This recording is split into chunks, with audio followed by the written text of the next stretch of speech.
Mi esposa y su familia se olvidaron de invitarme a Navidad, así que me compré una montaña.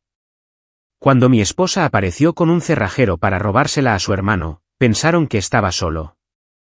No tenían ni idea de que contaba con un abogado, cámaras y un agente de policía de mi parte.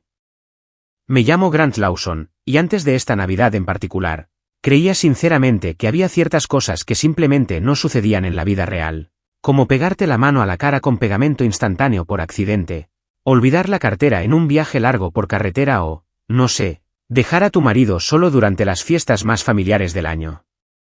Resulta que me equivocaba en lo último, porque la familia de mi esposa logró lo que solo puedo describir como una espectacular hazaña de memoria selectiva que haría que un pez dorado pareciera un santo. Empezó, de forma bastante inocente, como suelen empezar la mayoría de los desastres. Sabrina llevaba semanas hablando de los planes de Navidad, repitiendo frases como, tradición familiar, y, va a estar todo el mundo, con un entusiasmo propio de quienes nunca han pasado mucho tiempo con su familia. Debería haber sospechado algo cuando dejó de dar detalles concretos y empezó a usar gestos vagos con las manos, cada vez que le preguntaba por la logística. Ya sabes, esos gestos que dicen, no te preocupes, pero que en realidad significan, no voy a ocuparme de esto ahora mismo porque estoy bastante segura de que no te va a gustar la respuesta. El chat grupal debería haber sido mi primera pista. La familia de Sabrina tiene un grupo de mensajes monstruoso llamado Magia Navideña de la familia Lawson, que, sin exagerar, es el séptimo círculo del infierno en forma de notificaciones. Es el típico chat donde su madre, Carol, envía 14 mensajes seguidos sobre colores de servilletas. Su hermano Ethan comparte frases motivacionales a las 6 de la mañana que nadie le pidió, y varios primos publican fotos borrosas de sus hijos sin hacer absolutamente nada del otro mundo con leyendas como, bendecido más allá de toda medida. Aprendí a silenciarlo hace años por mi propia salud mental, revisándolo quizás una vez al día solo para asegurarme de que nadie hubiera muerto o ganado la lotería. Así que ahí estaba yo, 25 de diciembre, sentado en mi sala, con el correo de la semana pasada todavía esparcido sobre la mesa de centro, comiendo lasaña sobrante directamente del tupper, porque, sinceramente, ¿qué sentido tiene ensuciar un plato cuando cenas solo? La rejilla de la calefacción sobre mi cabeza hacía ese ruido metálico que llevaba haciendo desde octubre, una especie de juicio mecánico que parecía decir, ¿en serio, amigo, en esto se ha convertido tu vida? El árbol de Navidad que habíamos puesto juntos hacía 2 semanas seguía en la esquina, con sus luces parpadeando como si se burlaran de mi situación, todo adornado, sin un lugar donde ponerlo y sin nadie que lo apreciara, salvo yo y mi pasta tibia. Fue entonces cuando la curiosidad me pudo y decidí revisar el chat familiar. Gran error. Enorme. De esos errores que cambian el rumbo de toda la semana, posiblemente de todo tu matrimonio, y sin duda de tu relación con la comida italiana. La pantalla se iluminó con una avalancha de mensajes que, por alguna razón, me había perdido, y justo arriba había una foto que me revolvió el estómago más rápido que la temperatura exterior. Estaba toda la familia, Sabrina, Carol, Ethan, su esposa Marle con su avanzado embarazo, el padre de Sabrina, Richard, y unos 7 parientes más a quienes reconocí vagamente de anteriores celebraciones de Acción de Gracias. Todos vestían suéteres color crema a juego que parecían costar más que la cuota de mi coche, brindando con copas de champán frente a la cámara, con las montañas nevadas visibles a través de los enormes ventanales. El pie de foto decía, toda la familia junta en Aspen. Feliz Navidad de parte de los Lawson. Seguido de unos 47 emojis, incluyendo varios árboles de Navidad, botellas de champán, inexplicablemente, un flamenco. Me quedé allí sentado, con el tenedor a medio camino de la boca, probablemente con salsa de tomate goteando sobre mis pantalones de chándal que llevaba puestos 2 días seguidos, intentando asimilar lo que veía. Toda la familia. Toda la familia. Miré a mi alrededor en mi sala de estar vacía, solo para asegurarme de que no me había teletransportado a Aspen sin darme cuenta. No, sigo en los suburbios de Connecticut, sigo muy sola, y sigo sin llevar un suéter color crema ni tener una copa de champán a mano. Revisé los mensajes siguientes, cada uno una nueva puñalada a mi orgullo ya herido. Estaba Carol publicando sobre la cena increíble en ese pequeño restaurante encantador donde tuvimos que esperar 1 hora, pero valió la pena. Ethan compartiendo una selfie en las pistas con el pie de foto. El tiempo en familia es diferente, e incluso la mismísima Sabrina comentando. La mejor Navidad de mi vida con mi gente favorita, con un emoji de corazón que se sintió como un ataque personal. Mi pulgar se cernió sobre el teclado unas 17 veces mientras intentaba pensar qué escribir. ¿Debía enfadarme? ¿Estar confundida? ¿Debía disimular? Debía simplemente enviar una foto de mi lasaña con el pie de foto, viviendo la vida al máximo. Antes de que pudiera decidirme, mi teléfono vibró con un mensaje privado de Carol. Claro, era Carol. Carol, que firma sus mensajes de texto como si fueran cartas formales. Carol, que una vez me dijo en acción de gracias que mi energía era muy interesante, lo cual estoy casi seguro que era una forma pasivo-agresiva de decir, no me caes especialmente bien, pero soy demasiado educada para decírtelo directamente. El mensaje decía, hola, Grant, cariño. Pensábamos que estabas ocupada con el trabajo. Cariño, siempre eres tan dedicada a tu trabajo. Espero que estés teniendo un día tranquilo. Zoxo, mamá Carol. Me quedé mirando ese mensaje durante 3 minutos, asimilando la osadía. Pensaban que estaba ocupada. Con asuntos de trabajo. El día de Navidad, pensaron que yo, una consultora de marca cuyo trabajo consiste en hacer que el caos ajeno parezca organizado y cuya oficina llevaba cerrada desde el 23 de diciembre, estaría tan desbordada de trabajo inexistente que me sería imposible asistir a unas vacaciones familiares a las que nadie se había molestado en invitarme. La lógica era tan absurda que parecía un carrusel. Sí. Carol, quería responderte. Estoy muy ocupada. Ocupada con mi matrimonio con mi hija. Ocupada viviendo en la casa que está hipotecada a nombre de los dos. Ocupada preguntándome cómo una familia entera se las arregla para coordinar suéteres iguales, reservar vuelos, buscar alojamiento y empacar maletas sin pensar ni una sola vez, oye, ¿no deberíamos comentárselo a Grant? Pero yo no envié eso. En vez de eso, dejé el teléfono, miré mi lasaña, que parecía un desastre, y luego la rejilla de la calefacción, que seguía juzgándome con su traqueteo mecánico. Esa noche, después de terminar la lasaña y pasar a devorar galletas navideñas para calmar la ansiedad, galletas que estaban destinadas a una fiesta que íbamos a organizar, pero que obviamente ya no íbamos a celebrar, tomé una decisión. Fue una decisión que se sentía a la vez completamente descabellada y perfectamente racional, una decisión que probablemente requería más reflexión, pero que iba a tomar de todos modos porque el rencor es un poderoso motivador y, al parecer, había estado acumulando mucho sin darme cuenta. Si no me invitan a su Navidad, si mi presencia es tan intrascendente que una familia entera puede empacar e irse de la ciudad sin siquiera considerar si quiero ir con ellos, pues bien. Celebraré mi propia Navidad. Yo sola. Silencio. Y preferiblemente a unos 900 metros sobre el nivel del mar, donde el aire fuera ligero, las vistas espectaculares y, lo más importante, donde la familia de mi esposa, con sus suéteres iguales y sus mensajes pasivo-agresivos, no pudiera alcanzarme. Abrí mi portátil, me crujieron los nudillos y pensé, Grant Lawson, es hora de que te compres una montaña. Lo que pasa con ser consultora de marca que mucha gente no entiende es que mi trabajo consiste básicamente en manipular la realidad de forma profesional. Las empresas vienen a mí con sus desastres, escándalos, pesadillas de relaciones públicas, productos que nadie quiere, servicios que enfurecen a la gente, y yo hago que todo parezca intencional, cuidadosamente seleccionado y, de alguna manera, inspirador.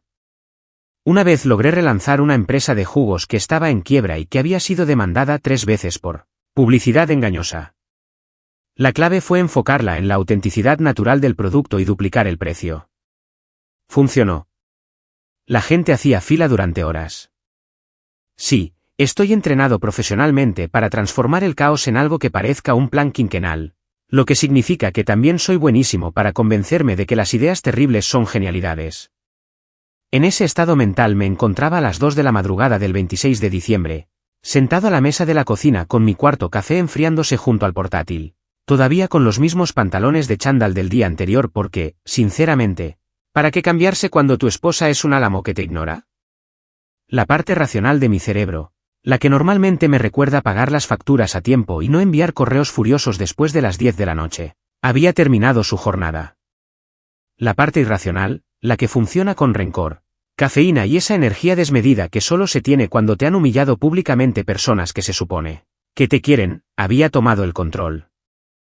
A Brice y Joe, que en circunstancias normales solo sirve para torturarme mirando casas que no me puedo permitir en barrios donde jamás viviré, pero esta noche me pareció un portal a las posibilidades. Escribí, y cabaña de montaña, y luego, porque al parecer tengo un don para lo dramático cuando estoy privada de sueño, añadí, vistas aisladas y espectaculares. Cargaron los resultados de la búsqueda y empecé a desplazarme, pasando por alto los sospechosos habituales. Lindas cabañitas de madera que parecían sacadas de una botella de jarabe. Casas rústicas con techo a dos aguas que gritaban, tenemos noche de juegos en familia todos los viernes. Casitas encantadoras con porches que las rodeaban, donde uno podía imaginarse tomando limonada y saludando a los vecinos. Y entonces lo vi. Esto era diferente. Aquello no era una cabaña. Era una declaración arquitectónica, de esas que no te invitan a entrar, sino que te retan a ser digno de ella. Una cabaña negra con forma de A, encaramada en una loma en un pueblo llamado Ictimber del que nunca había oído hablar, pero del que inmediatamente quise saberlo todo. Las fotos mostraban ángulos agudos contra un horizonte aún más pronunciado, ventanales del suelo al techo que probablemente costaron más que mi coche, y una terraza que se extendía sobre lo que parecía ser prácticamente nada más que aire y pinos hasta donde alcanzaba la vista. Parecía la casa de vacaciones de Batman. Si Batman decidiera que necesitaba un respiro de Gotham y buscaba un lugar donde reflexionar con estilo, mejor wifi y menos delincuencia. El anuncio lo describía como un refugio minimalista moderno para el comprador exigente que busca privacidad y altura, lo que en el argot inmobiliario significa que nadie más quiere subir hasta aquí, pero si lo haces, te sentirás increíblemente superior. Llevaba 6 meses en el mercado, lo que debería haber sido una señal de alerta, pero en cambio me pareció cosa del destino. Me estaba esperando. Estaba esperando a alguien que necesitara desahogarse, alguien que se hubiera sentido olvidado en Navidad y estuviera dispuesto a tomar decisiones financieras, cuestionables como represalia. Hice clic en la información de contacto del agente inmobiliario, antes de darme cuenta, ya tenía el teléfono en la mano. El número sonó 2 veces antes de que una voz femenina contestara, nítida y alerta, como si nunca hubiera dormido o estuviera siempre despierta. Maya Linwood, de Ictimber Realty, ¿en qué puedo ayudarle? Sonaba demasiado despierta para ser medianoche, el tipo de persona que probablemente sale a correr a las 5 de la mañana y dice que le da energía, sin pizca de ironía. Sí, hola, dije, dándome cuenta de repente de que no había preparado lo que iba a decir. Estoy viendo su anuncio de la casa tipo A negra en Riepoint Drive. ¿Puedo verlo? Hubo una pausa al otro lado de la línea. Una pausa que sugería que intentaba descifrar si hablaba en serio o si se trataba de una broma. Casi podía oír cómo su cerebro procesaba la logística de que alguien llamara para ver una propiedad a una hora, en que la gente normal está durmiendo o viendo anuncios de electrodomésticos que no necesitan. ¿Ahora mismo?, preguntó finalmente, y se le notaba la risa en la voz, no maliciosa, sino claramente sorprendida. Es medianoche. El día después de Navidad. ¿Estás bien? Era una pregunta justa, la verdad. No estaba bien. Estaba fatal. Era un hombre al que su esposa había olvidado accidentalmente a propósito durante las vacaciones y que ahora estaba sentado en la cocina, en chándal sucio, pensando seriamente en comprar una casa en la montaña por despecho. Sí, ahora sí, lo confirmé, redoblando la apuesta en la locura porque, a estas alturas, ¿qué tenía que perder aparte del sueño y posiblemente mi dignidad, ambas ya bastante comprometidas? Soy emocionalmente inestable y tengo wifi. Vamos allá. Podía oír a Maya intentando no reírse al otro lado de la línea. Ese sonido tan característico de alguien que ha tratado con tantos clientes raros que ya nada le sorprende. Pero sin duda esta historia entrará en su top 10. De acuerdo, dijo, y oí un crujido de fondo, probablemente estaba cogiendo las llaves y una chaqueta. Y tal vez replanteándose su futuro profesional. Nos vemos allí en 45 minutos. Eso sí, te aviso, la carretera está un poco mal en esta época del año y perderás la cobertura a mitad de camino. ¿Estás segura? ¿Estaba segura? Para nada. ¿Iba a ir de todas formas? Por supuesto que sí. Le di mis datos, conseguí la dirección y colgué con la sensación de haber puesto en marcha algo irreversible, que era justo la sensación que buscaba. El viaje hasta Ictimber duró poco más de 1 hora porque, al parecer, El GPS quería que tomara rutas panorámicas, lo que a las 2 de la mañana significaba carreteras sin visibilidad y donde probablemente había osos. El pueblo en sí era uno de esos pueblos de montaña que pasan desapercibidos, ideales para quienes piensan que los suburbios están demasiado llenos y disfrutan del silencio, interrumpido ocasionalmente por la fauna silvestre. Maya ya estaba allí cuando llegué, junto a un práctico todoterreno, con un termo que, según esperaba, contenía café. Tenía el aspecto que se esperaba de alguien llamada Maya Linwood. Botas de montaña prácticas, una chaqueta polar que sin duda había visto muchas caminatas, y una energía tan decidida que sugería que probablemente podría construir una cabaña con sus propias manos si fuera necesario. ¿Grant Lawson?, preguntó, extendiendo la mano. ¿El tipo lo suficientemente loco como para buscar casa a las 2 de la mañana? Le di la mano y la seguí por el sendero hasta la casa, la linterna de mi móvil apenas iluminaba la oscuridad. Entonces abrió la puerta, encendió las luces y vi el interior por primera vez. Era perfecto. No perfecto en plan, qué bonito, sino perfecto en plan, esto es justo lo que necesitaba, algo que no sabía que necesitaba hasta este preciso instante.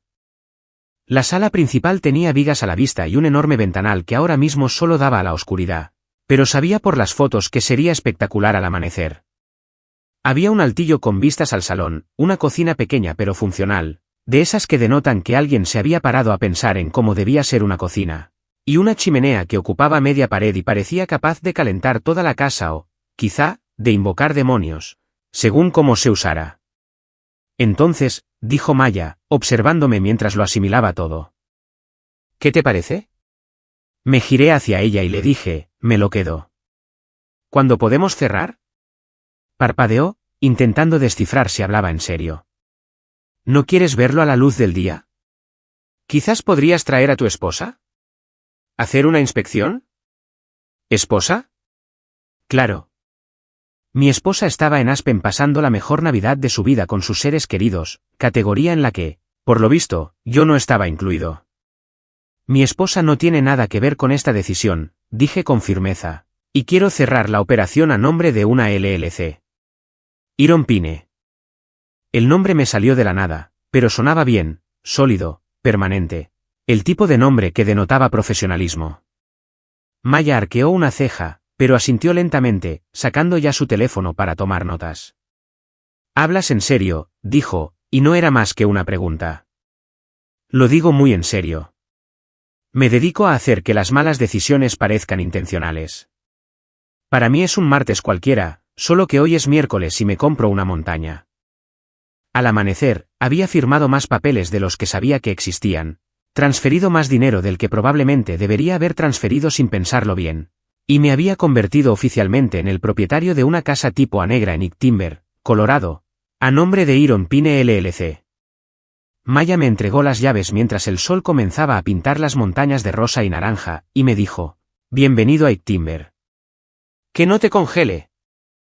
Fue el comienzo de la mejor decisión que jamás había tomado o del error más caro de mi vida, y sinceramente, en ese momento me daba igual cualquiera de las dos opciones.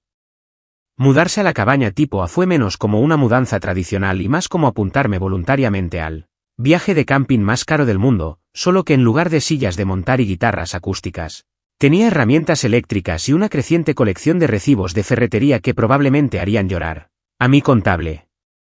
No tenía muebles, porque los muebles requieren planificación, y planificar requiere admitir ante uno mismo que estás haciendo esta locura, algo para lo que todavía no estaba preparado.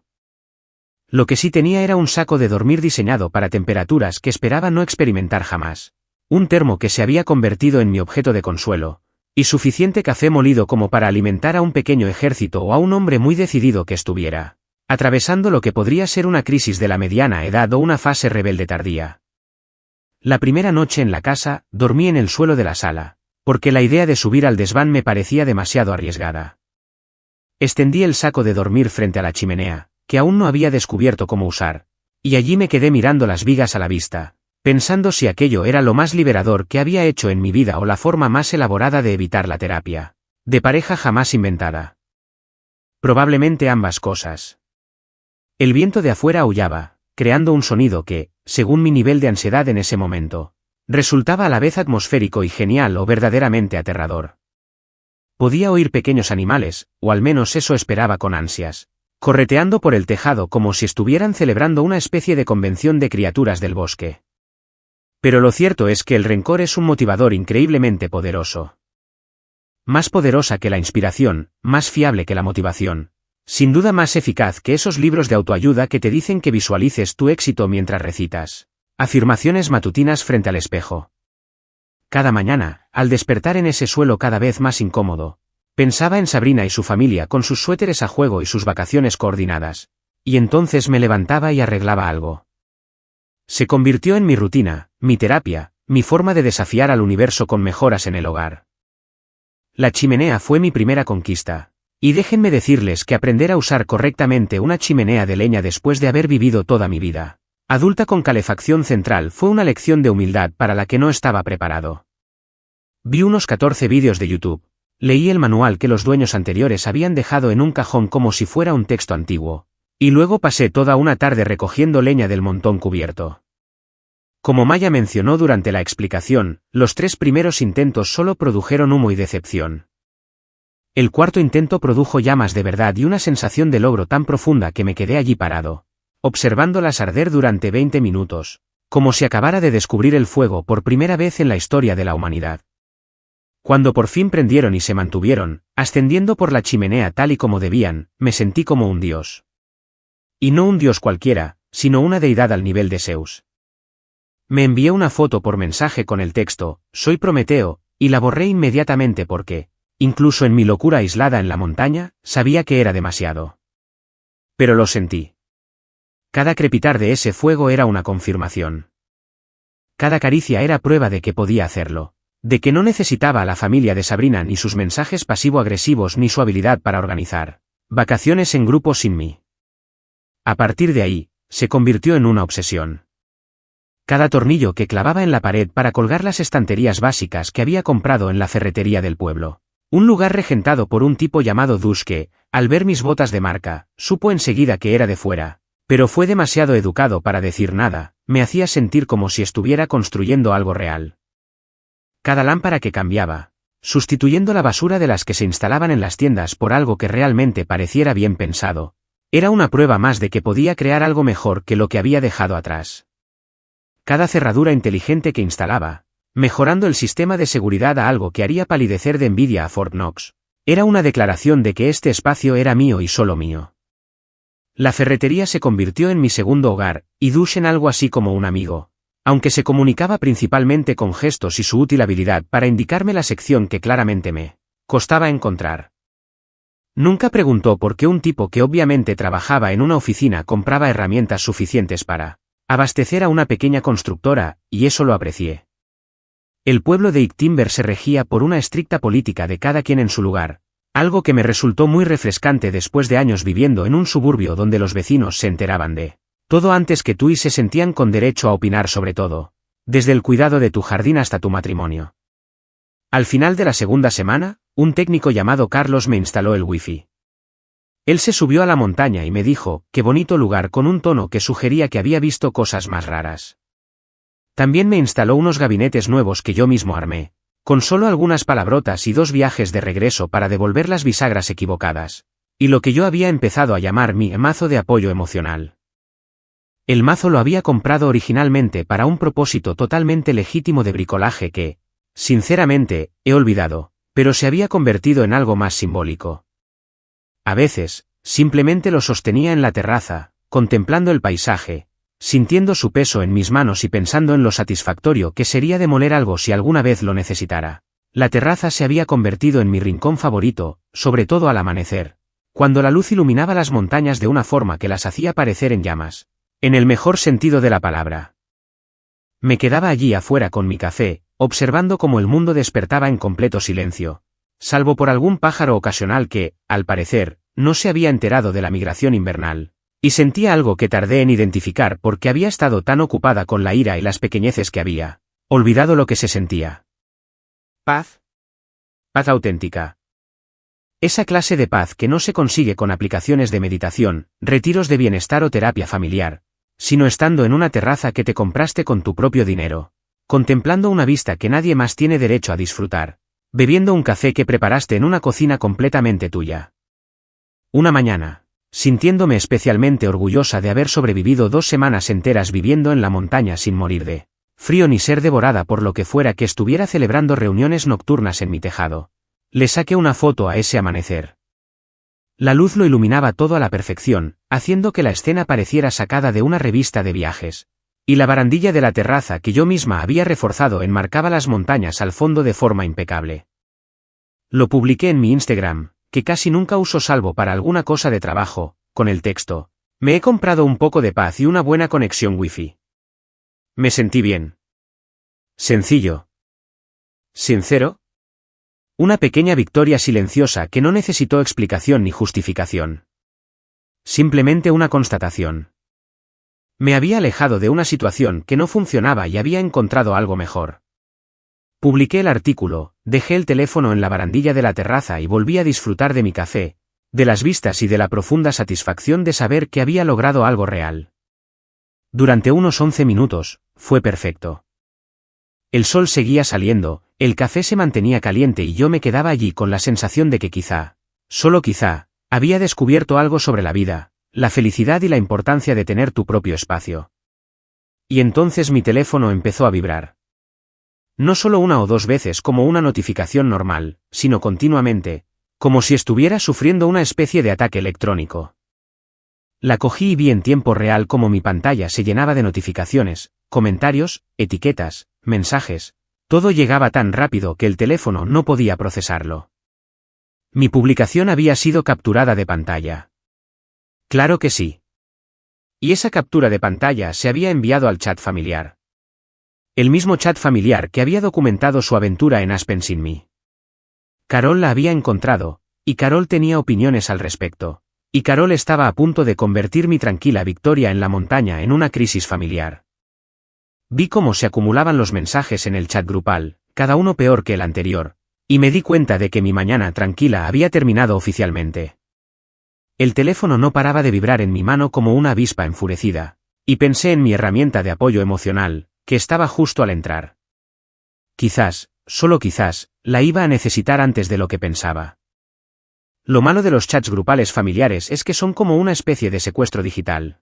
No puedes salir sin provocar un escándalo mundial, y cada notificación tiene el potencial de arruinarte el día.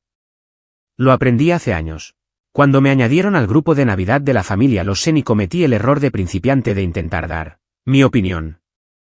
Ahora simplemente lo silencié y reviso periódicamente, como quien vigila un desastre natural desde la distancia, añadiendo de vez en cuando un emoji de pulgar arriba para demostrar que, técnicamente, seguía vivo y participando en la vida familiar. Pero esa mañana, de pie en mi terraza, viendo cómo mi teléfono sufría lo que solo podría describirse como un ataque de pánico en toda regla, supe que algo había cambiado, del ruido de fondo habitual de Carol publicando recetas que nadie le había pedido, algo mucho más siniestro. Abrí el chat familiar con el mismo temor que suelo reservar para abrir facturas médicas o hacer clic en correos electrónicos del jefe enviados a las 11 de la noche de un domingo, y efectivamente, ahí estaba, mi publicación de Instagram, capturada en pantalla, diseccionada y manipulada de formas que jamás habría imaginado. Carol la había publicado con un comentario que me disparó la presión arterial tan rápido que probablemente debería haberme sentado. Miren todos, Grant compró una casa de montaña perfecta. Justo a tiempo, Ethan y Marle necesitan donde quedarse mientras renuevan su apartamento. Los caminos de Dios son inescrutables. ¡Qué maravilla! Había añadido unos 40 emojis, incluyendo manos rezando, casas, bebés y, por alguna razón inexplicable, un taco. El taco me pareció un insulto, aunque no sabría explicar por qué. Parpadeé mirando el teléfono, luego mi café, que de repente me pareció totalmente insuficiente para lo que fuera que se avecinaba. Y volví a mirar el teléfono, esperando haberlo leído mal, que mi cerebro, falto de cafeína, hubiera transformado las palabras en algo más coherente. Pero no, seguía ahí, empeorando a cada segundo que pasaba mientras los familiares empezaban a expresar su apoyo entusiasta a este plan en cuya creación yo no había participado en absoluto. Tía Patricia, qué generosa eres, Grant. La familia se apoya entre sí. Tío Rob, esa es la actitud. No hay nada como la familia ayudándose mutuamente en los momentos difíciles. Prima Jessica, Grant, siempre supimos que tenías un gran corazón, ¿estaba alucinando? ¿Había ingerido accidentalmente algún tipo de hongo psicodélico con el desayuno? ¿Esto estaba pasando de verdad? ¿O era una pesadilla muy específica provocada por el estrés debido al aislamiento y la falta de contacto humano? Actualicé el chat para asegurarme de que no fuera una especie de fallo en la Matrix. Pero era real y se volvía más real a cada segundo, a medida que más familiares se unían para felicitarme por mi supuesta generosidad al ofrecer una casa por la que nadie me había preguntado. Entonces Ethan se unió al chat, y ahí fue cuando la cosa se puso fea. Necesitaba un abogado y posiblemente una orden de alejamiento. Me envió una foto real, de cajas de mudanza apiladas en lo que supuse que era su sala de estar, y varias estaban etiquetadas con rotulador negro grueso. La habitación del bebé, la ropa de bebé, las cosas de maternidad de Marle. La foto estaba un poco borrosa, como si la hubiera tomado deprisa, probablemente demasiado emocionado por su alojamiento gratuito como para preocuparse por la fotografía básica. Y la había titulado, "Ya estoy haciendo las maletas, tan agradecido por la familia". ¿Cuándo nos dan las llaves? ¿Cuándo nos dan las llaves? ¿Cuándo nos dan las llaves? Como si ya estuviera decidido, ya arreglado, ya cerrado. Y solo faltara la pequeña formalidad de que yo le entregara el acceso a la propiedad que había comprado con mi propio dinero durante lo que claramente fue una crisis nerviosa impulsada por el despecho, pero que seguía siendo legal y completamente mía.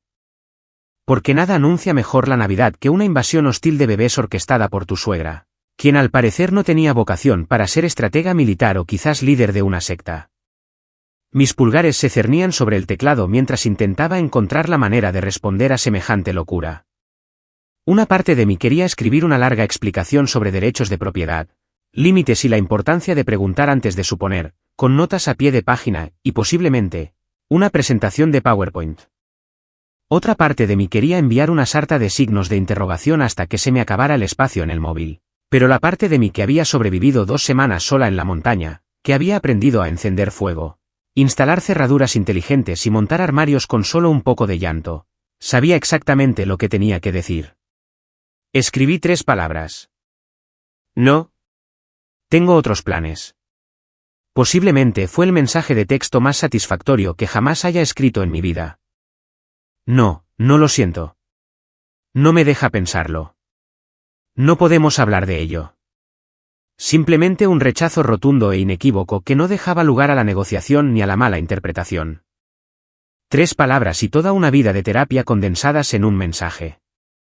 El equivalente digital a cerrarle la puerta en las narices a alguien y echarle llave. Le di a enviar y vi cómo aparecía el mensaje en el chat. Una sola línea de texto en un mar de signos de exclamación, emojis de bebés y una generosidad fingida. Durante exactamente 12 segundos, reinó el silencio. Casi podía oír el suspiro colectivo a través del teléfono. Casi se podían sentir las ondas de choque que emanaban de los distintos miembros de la familia al leer este acto de desafíos sin precedentes. Carol probablemente se estaba llevando las manos a la cabeza, horrorizada. Sin duda, parecía el tipo de mujer que tenía perlas de verdad para lucirlas con orgullo. Ethan probablemente miraba su teléfono confundido porque, en su mundo, la familia simplemente no se negaba a la familia, sobre todo cuando necesitaban algo. Entonces se desató la tormenta y mi teléfono se convirtió en un arma de manipulación emocional masiva. Carol fue la primera en responder, como era de esperar, porque, al parecer, Carol se había estado preparando toda su vida para este preciso momento de manipulación emocional. Grant, cariño, creo que ha habido un malentendido. No te estamos pidiendo que hagas nada. Simplemente nos alegra mucho que puedas ayudar a la familia cuando más lo necesiten.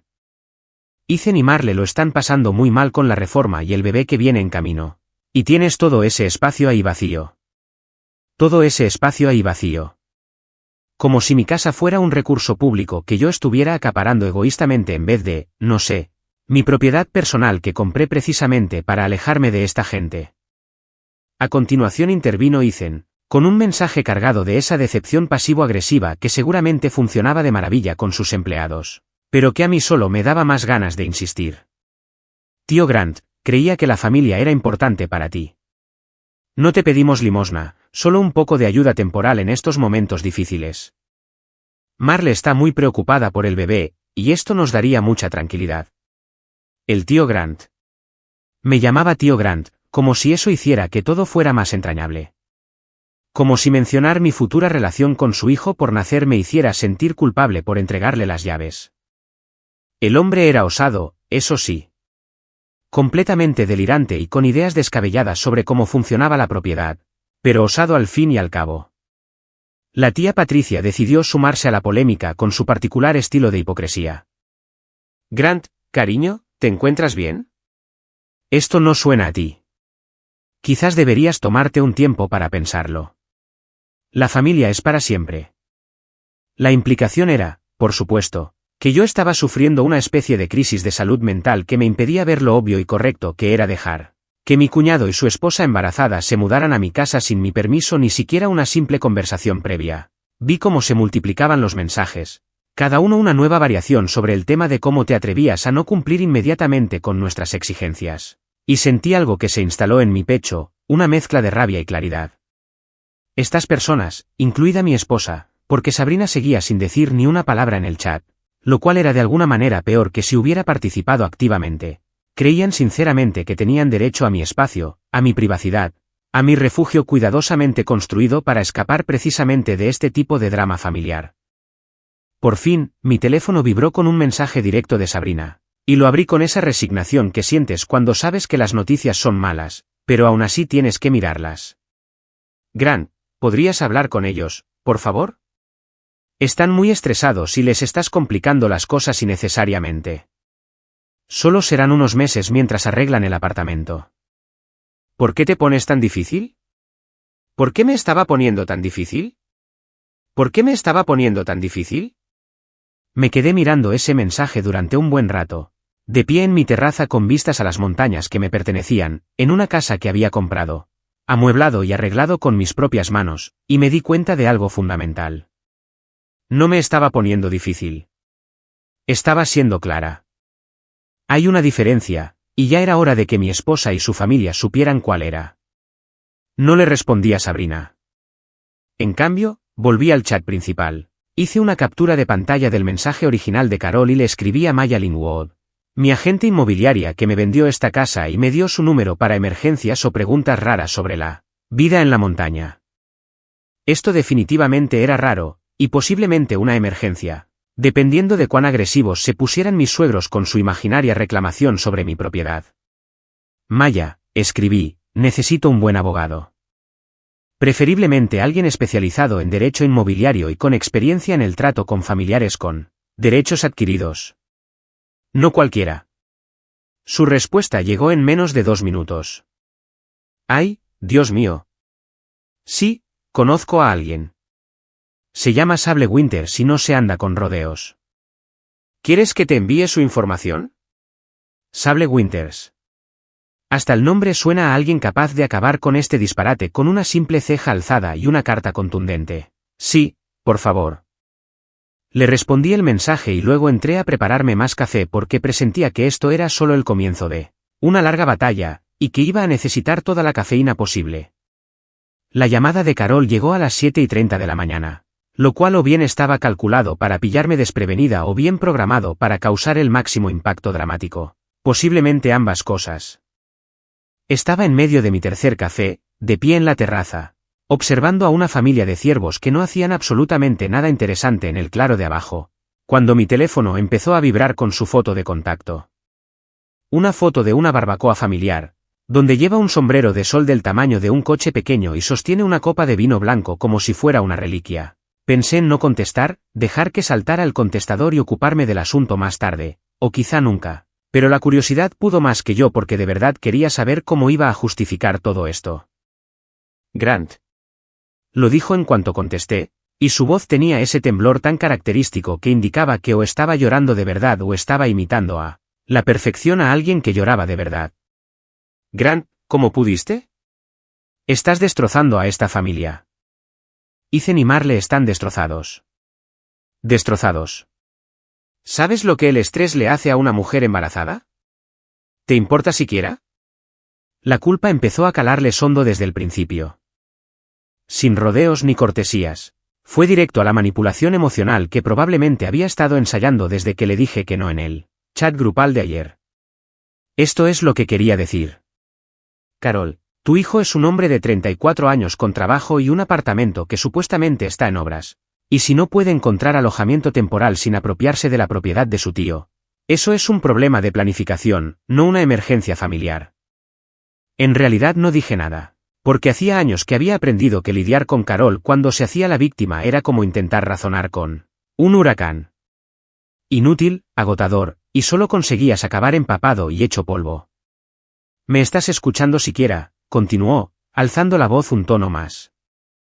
Así es la familia, Grant. La familia se ayuda entre sí. La familia no abandona a la gente cuando más la necesita.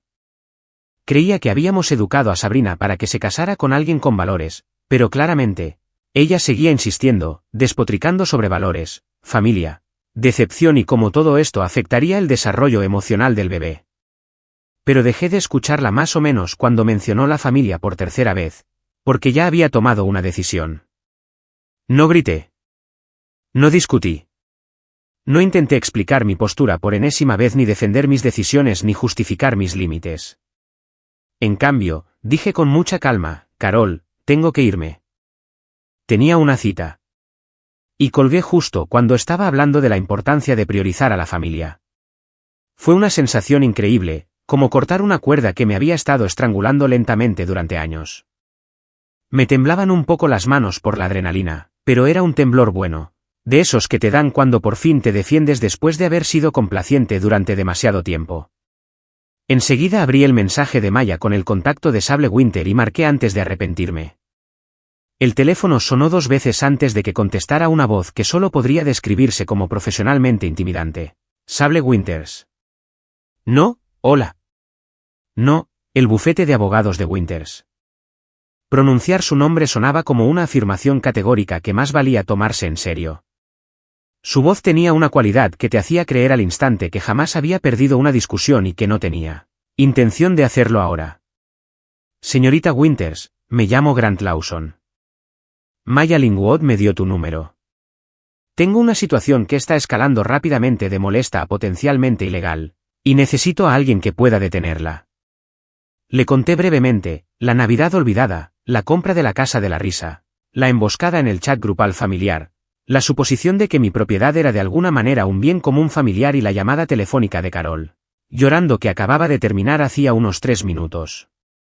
Hubo una pausa al otro lado de la línea, y pude oír el tecleo, como si ya estuviera tomando notas o consultando los registros de la propiedad para comprobar que no estaba completamente loca. A ver si lo entiendo bien, dijo Sable, cambiando su tono a lo que reconocí como el de una abogada, preciso y analítico.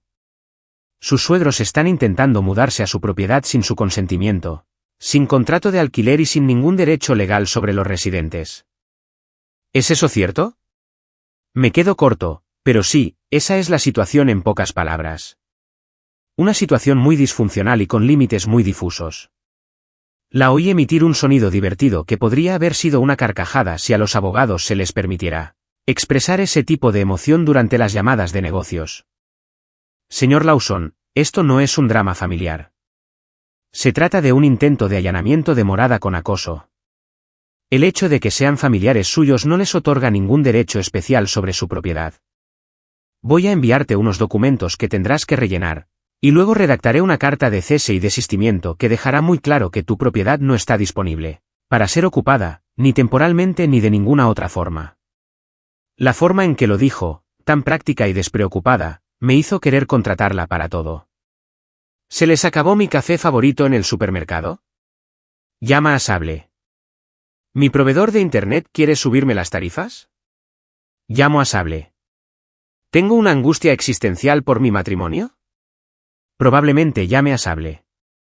Hablamos otros 20 minutos, repasando detalles sobre la propiedad, la sociedad de responsabilidad limitada que había creado, mi relación con los distintos familiares involucrados y las amenazas o presiones específicas que había recibido. Sable hacía preguntas como si estuviera preparando un caso, aunque ambos sabíamos que probablemente esto nunca llegaría a los tribunales. Se trataba de tenerlo todo documentado, todo oficial, todo legalmente impecable, para que no hubiera lugar a malentendidos ni a intentos de traspasar los límites. Una cosa más, añadió antes de colgar. Te recomiendo que mejores la seguridad de tu casa de inmediato. Instala cámaras, cerraduras inteligentes, todo lo necesario. Quienes se creen con derecho a tu propiedad tienden a agravar la situación, sobre todo si se toman medidas legales. Quiero que todo quede documentado a partir de ahora. Fue un consejo un tanto aterrador, de esos que me hacen darme cuenta de que la situación podría empeorar antes de mejorar, pero también, curiosamente, me tranquilizó porque significaba que no estaba exagerando, que mis preocupaciones eran lo suficientemente legítimas como para que una profesional me dijera que me preparara para una posible intrusión en mi casa por parte de mis propios familiares. A las 2 de la tarde, recibí un correo electrónico de Sable Winters con un documento adjunto titulado Aviso de prohibición de entrada. Pérdida de residencia. 6 páginas del lenguaje jurídico más bello que jamás había leído. Era cortés, pero absolutamente devastador. Era como si una puerta de acero se cerrara de golpe y se bloqueara desde dentro. Detallaba minuciosamente que la propiedad ubicada en Riepoint Drive era privada, que no se había extendido ninguna invitación para ocuparla, que cualquier intento de entrar u ocuparla sin permiso explícito por escrito constituiría allanamiento de morada, y que se emprenderían acciones legales con todo el rigor de la ley. Me la había enviado con copia y una nota, con esto debería bastar. Si no funciona, llámame inmediatamente. Imprimí 3 copias.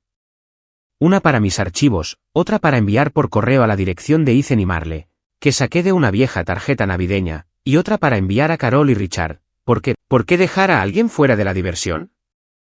Echar esos sobres al buzón al final de mi entrada fue como enviar pequeñas bombas de realidad legal, y mentiría si dijera que no lo disfruté muchísimo.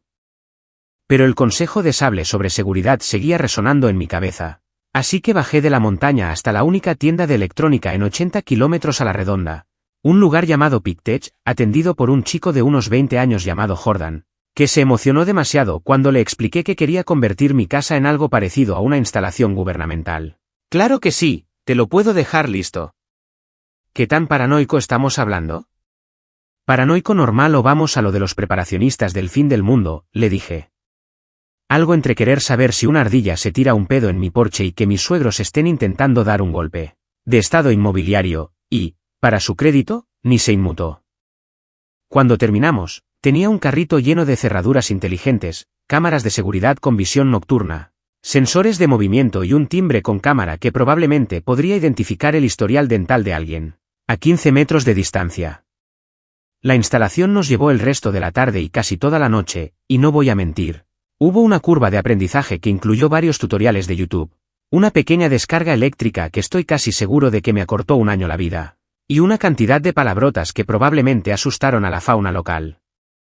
Pero a las 10 de la noche, estaba sentado en la mesa de la cocina viendo las transmisiones de 4 cámaras diferentes en mi portátil, cada una mostrando un ángulo distinto de mi propiedad en una nítida alta definición.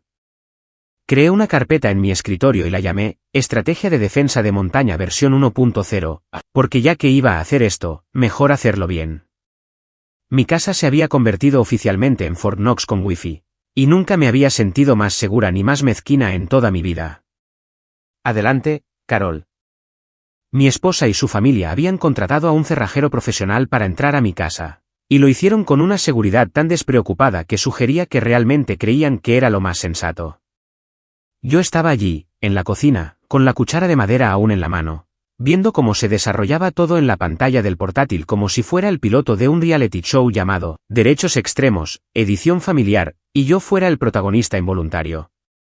Salieron de sus vehículos en tropel, primero Sabrina, con esa expresión de incomodidad que indicaba que sabía que estaba mal, pero que aún así seguía adelante, seguida de Carol, que llevaba lo que parecía ser una fuente para horno, porque al parecer, los robos en casas se llevan mejor con guarniciones, luego Richard, con cara de pocos amigos y un aire patriarcal, como si fuera a dar una charla sobre responsabilidad, Ethan, intentando ayudar a su esposa Marle, que estaba muy embarazada, a salir del asiento trasero, y finalmente el cerrajero, un hombre de mediana edad con mono de trabajo que sacaba un taladro que parecía capaz de abrir la cámara acorazada de un banco.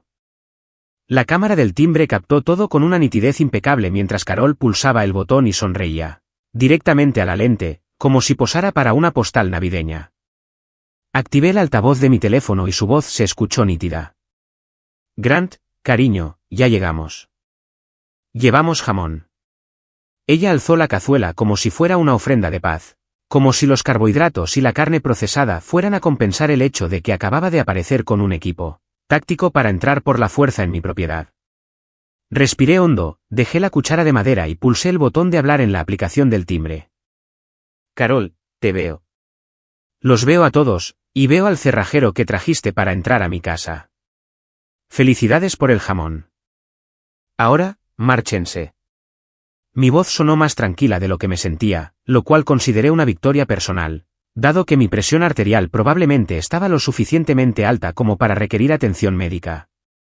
Hubo un instante de confusión en sus rostros, esa fracción de segundo en la que se dieron cuenta de que los estaba observando en tiempo real, y su factor sorpresa había sido completamente neutralizado por la tecnología y la malicia.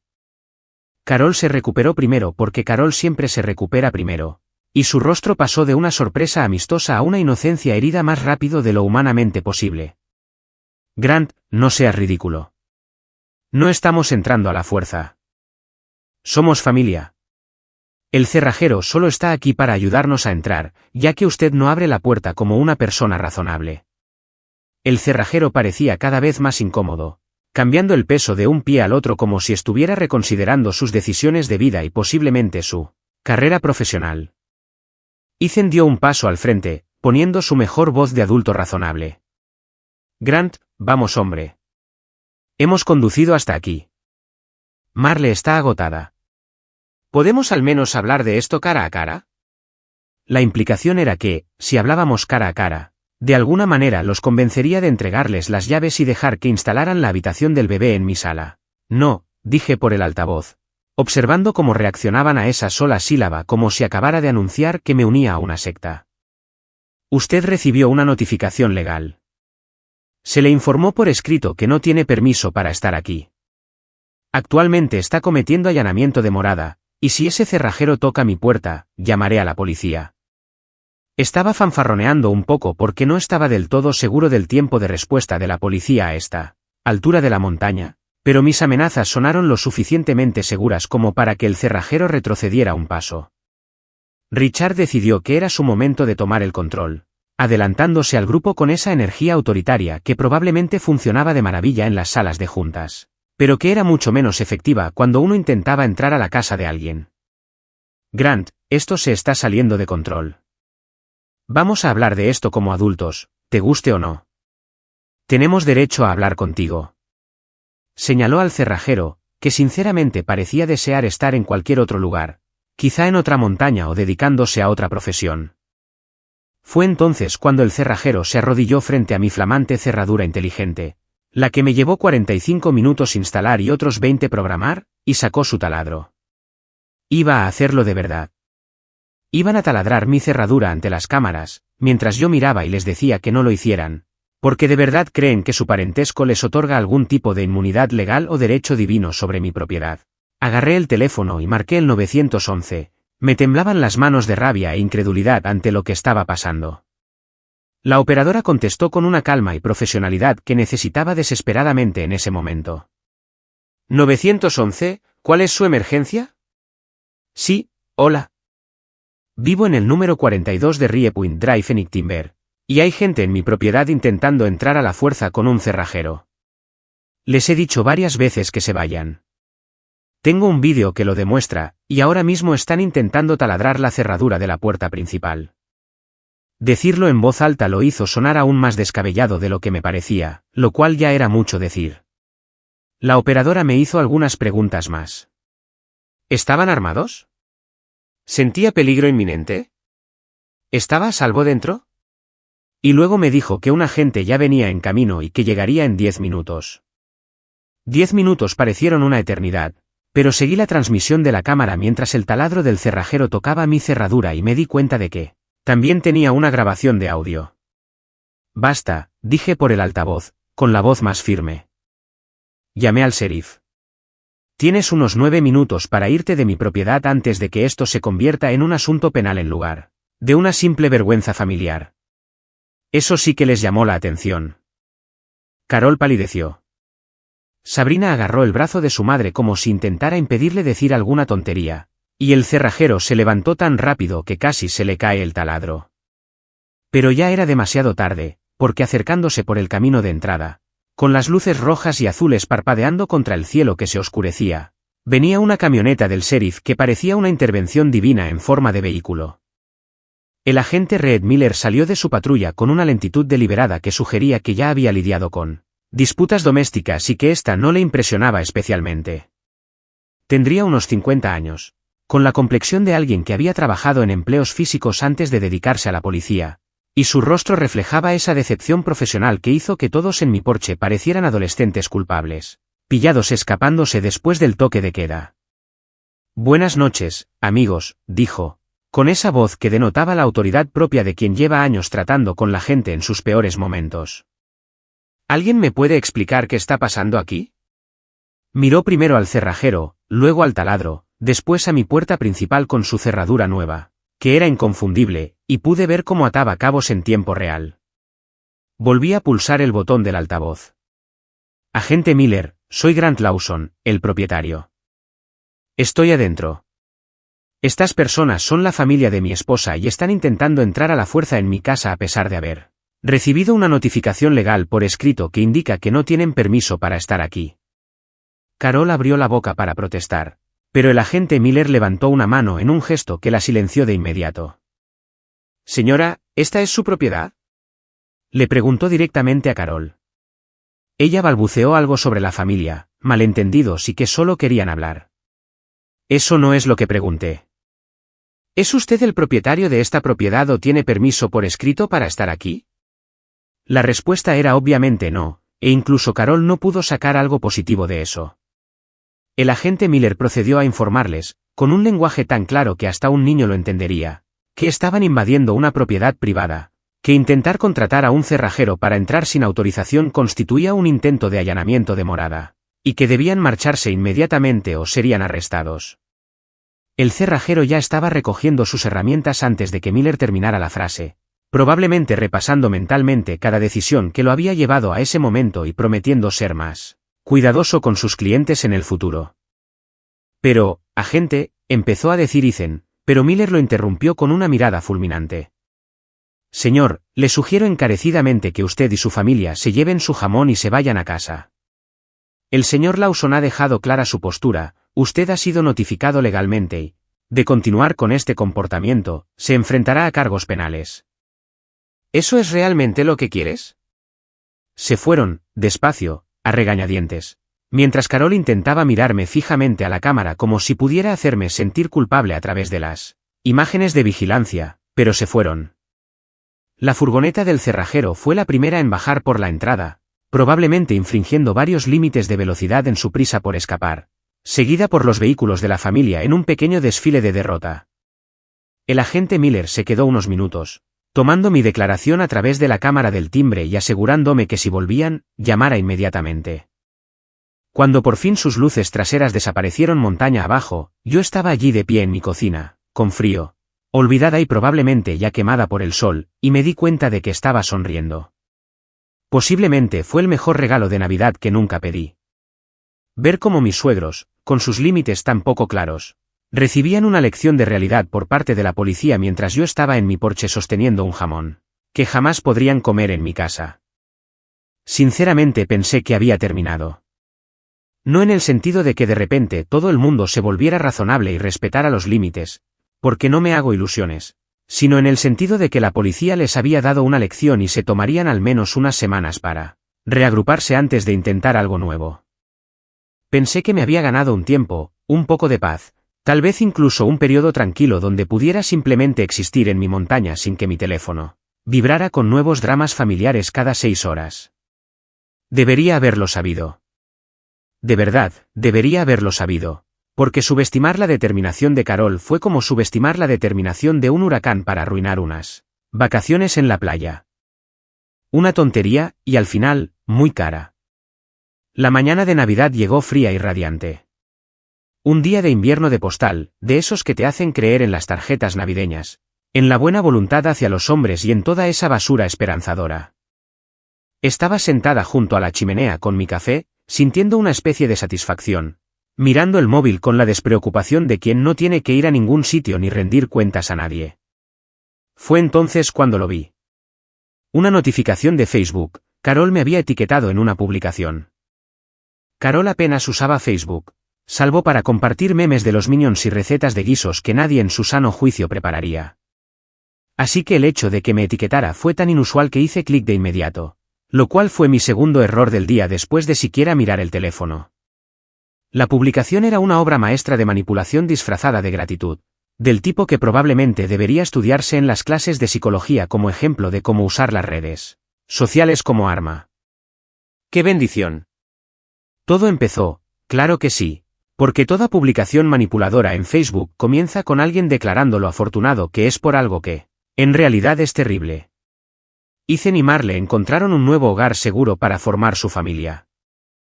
Gracias a todos los que lo hicieron posible. Adjuntó una foto, mi foto, la que publiqué de mi terraza al amanecer, y añadió unos 60 emojis, incluyendo bebés, casas, corazones y manos rezando. Los comentarios ya empezaban a llegar de gente que no tenía ni idea de lo que estaba pasando. Amigos de Carol de su club de lectura o de la iglesia, o de donde quiera que reuniera a su ejército de cómplices. ¡Qué maravilla! La familia lo es todo. Enhorabuena, Ethan y Marle. Nadie hacía las preguntas importantes, como, ¿de quién es esa casa? ¿El dueño realmente accedió a esto? ¿Es potencialmente ilegal? Porque Carol lo había presentado como una especie de milagro comunitario, en lugar de lo que realmente era, un intento absurdo de reclamar derechos de ocupación ilegal a través de las redes sociales. Me quedé mirando el teléfono, viendo cómo me subía la presión con cada comentario, cada felicitación, cada persona que se creía la versión de Carol, donde yo, de alguna manera, había accedido a alojar a su hijo y a su nuera embarazada, a pesar de que varios documentos legales decían exactamente lo contrario. Mi primer impulso fue comentar directamente en la publicación con algo como, interesante interpretación de los hechos, Carol, teniendo en cuenta que hace 3 días llamé al sheriff para que te desalojara de mi propiedad por intento de allanamiento. Pero ya sabía lo suficiente sobre dramas familiares públicos como para saber que eso solo me haría quedar como la mala. Lo planteó de tal manera que cualquier negación por mi parte me haría parecer cruel, mezquina o, su acusación favorita, una persona que no colaboraba en asuntos familiares. En lugar de eso, le hice una captura de pantalla a la publicación y la añadí a mi creciente carpeta de pruebas de que mis suegros habían perdido la cabeza por completo. Estaba a punto de colgar el móvil e intentar rescatar lo que quedaba de mi tranquila mañana de Navidad cuando me llegó un mensaje de Facebook de alguien con quien no hablaba desde hacía unos 5 años. Derek Chun, un chico con el que había ido a la universidad y al que recordaba sobre todo por su habilidad para recitar de memoria películas enteras de Monty Python y por su gusto, cuanto menos, cuestionable, por las fiestas de fraternidad. Habíamos sido buenos amigos en aquella época, pero nos habíamos distanciado, como suele pasar después de graduarse, cuando te das cuenta de que no tenías nada en común, salvo la cercanía y la cerveza barata. Oye, tío, decía su mensaje, y con esas 2 palabras ya supe que lo que viniera a continuación iba a empeorar mi día. Una pregunta al azar, ¿tu suegro es Richard Lawson? ¿El alto, un poco intenso, que conduce una camioneta enorme? Confirmé que sí, efectivamente era mi suegro, mientras me preguntaba a dónde iba todo esto y si necesitaba algo más fuerte que café. Tío, ahora mismo está en el club de campo de mi padre presumiendo de que administra tu propiedad. ¿Algo sobre inquilinos e ingresos por alquiler? Pensé que deberías saberlo porque sonaba raro. Administrando mi propiedad. Administrando mi propiedad. Richard andaba por ahí contándoselo a la gente, en un club de campo donde estas cosas corren como la pólvora y se convierten en chismes, pudiendo dañar mi reputación profesional, que de alguna manera estaba involucrado en la administración de mi casa. Su descaro era impresionante, aunque de una forma aterradora, como ver a alguien haciendo malabares con motosierras mientras monta en monociclo. Hay que respetar su compromiso, incluso cuando uno está aterrado ante el desastre inevitable. Le agradecí a Derek el aviso, y mis manos ya se movían para abrir la laptop, porque si Richard andaba por ahí reclamando derechos de administración de propiedades, necesitaba saber qué más habían estado haciendo a escondidas. El sitio web del condado para el registro de propiedades era uno de esos sitios gubernamentales que parecen diseñados en 1997 y nunca actualizados, lleno de enlaces rotos y texto con un formato extraño, Pero navegué hasta la sección de búsqueda de propiedades y escribí mi dirección con el mismo temor que uno suele reservar para revisar su cuenta bancaria después de una noche de compras online en estado de ebriedad. Ahí estaba, enterrada en la sección de actividad reciente, una solicitud de reenvío de correo. Alguien, y solo puedo adivinar quién, había presentado una solicitud en la oficina de correos para que reenviaran el correo dirigido a Ethan y Marle Lawson a mi dirección. Mi dirección. La dirección en la que ellos no vivían. La casa en la que nunca habían vivido. La casa a la que tenían prohibido el acceso, tanto física como legalmente. Intentaban establecer su residencia digitalmente, creando un rastro documental que sugería que tenían vínculos legítimos con mi propiedad, aunque lo único legítimo que tenían era un impresionante historial de violaciones de límites y una orden de alejamiento que se hacía cada vez más necesaria. Seguí navegando por los registros, mientras mi café se enfriaba a mi lado y me perdía en un laberinto de trámites burocráticos. Había un formulario de cambio de domicilio. Había una consulta sobre servicios públicos. Alguien llamó a la compañía eléctrica preguntando por la cuenta de mi domicilio, probablemente intentando averiguar si podían añadir su nombre. Incluso había una anotación sobre un intento de entrega de muebles que yo, desde luego, no había pedido, con el nombre de Ethan como destinatario y mi dirección como destino. Estaban intentando establecer su residencia, sin siquiera haber entrado en casa, creando un rastro digital que sugería que vivían allí, que tenían permiso para estar, que esta era su casa y que yo simplemente les ponía trabas para acceder a ella. Fue un fraude. No un drama familiar. No un malentendido. No se trata de una diferencia de opinión sobre límites. Es un fraude real, denunciable, que se documenta y se envía a las autoridades, pero ejecutado con la clase de seguridad que solo se obtiene al creer sinceramente que se tiene razón, incluso cuando se está completamente equivocado. Tomé capturas de pantalla de todo. Mi carpeta, titulada Idiotas con Wi-Fi, muestra un número que crece minuto a minuto. Cada nueva prueba acababa con la poca compasión que aún pudiera sentir por su situación. Si Ethan y Marle necesitaban alojamiento, era una lástima, pero no era mi problema. Si Carol quería ayudarlos, tenía una casa en perfecto estado con habitaciones para invitados. Si Richard quería administrar propiedades, podía empezar por las suyas. ¿Pero esto? Este intento sistemático de establecer fraudulentamente su residencia mediante el reenvío de correo, consultas a las compañías de servicios públicos y entregas de muebles. Esto sobrepasaba con creces los límites de un comportamiento familiar aceptable, hasta el punto de resultar casi admirable por su descaro. Llamé a Sable Winters, quien contestó al segundo timbre a pesar de ser la mañana de Navidad, lo que significaba o bien que no tenía vida social o que se tomaba su trabajo muy en serio, posiblemente ambas cosas. Señor Lawson, dijo, y pude percibir algo que podría haber sido diversión en su voz. Tenía la sensación de que me llamaría hoy. ¿Qué pasó? Le conté todo sobre la publicación de Facebook, la fanfarronería del club de campo, el desvío de correo, toda la estrategia de invasión digital que mis suegros, al parecer, habían urdido entre jamón y negación. Perfecto, dijo, lo cual no era la respuesta que esperaba, pero sí la que necesitaba. Han pasado de ser tontos a delincuentes. El fraude postal es un delito federal. Los servicios públicos son fraude. La entrega de muebles es un intento de fraude. Las afirmaciones de tu suegro sobre la administración de propiedades podrían interpretarse como robo de identidad o fraude, según como las presente. Esto es una excelente noticia. Solo un abogado podría describir el creciente comportamiento delictivo de mi familia como una excelente noticia. Pero entendí lo que quería decir. Habían cruzado la línea que separa lo molesto de lo procesable, el drama familiar de la responsabilidad legal real. Voy a presentar una moción de urgencia, continuó Sable, y pude oír cómo tecleaba de fondo. Vamos a suspender todo esto, el reenvío de correo, cualquier intento de servicio público y cualquier entrega. También voy a recomendar que obtengamos una orden de restricción formal en lugar de solo una orden de cese y desistimiento. Y señor Lawson, siga documentando todo, cada publicación, cada mensaje, cada intento de contacto. Cuando esto llegue a juicio, quiero un expediente tan completo que pueda publicarse como libro. Colgué el teléfono con una mezcla de satisfacción y agotamiento, como si hubiera ganado una batalla, pero era evidente que la guerra se prolongaría más de lo que esperaba. Mi teléfono vibró con un mensaje de Sabrina. Era su primera comunicación directa conmigo desde el incidente con el cerrajero. Intentamos hacerlo por las buenas. No nos dejaste otra opción.